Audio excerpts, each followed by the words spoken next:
Hello guys, welcome to my new mini blog. घर बसी बसी बोरिंग हवा अपेक्षा आम कौन भाविलु टिके बुली आसवा। आसिक देखला बेलू जेजे तांकर पिंढा आगे शोइचंती। एपटे देखला बेलू धड़ा धड़ा भूत भाया कौन देखा आम देखिलुनु। आम सीधा सीधा पलि आसलु। वर्षा आकाश केते सुंदर देखा आम चली चली गलु। बगटा आम आड़ उड़ी उड़ी आसला।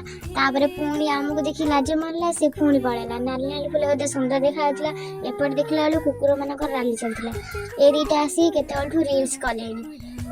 बेल गछ देखला बेलू बेल ना कि पत्र ना। ये कोड़ी गछ पाक पलि आसलु।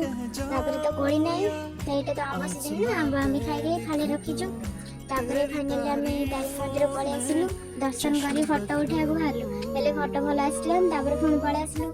केते सुंदर फुल देखा फुल आम तोड़देलु। तोड़ी मो मोटी की सब देदेली। मोटी तार कुआड़े गला पड़ेगा। हाँ, मोटी की देदेली। से नहीं खुशी हो गला। आड़ देखु देखु पुणी से दीटा आसिक एठी रिल्स कले। हौ छाड़ा से करंतु। आम चलिलु।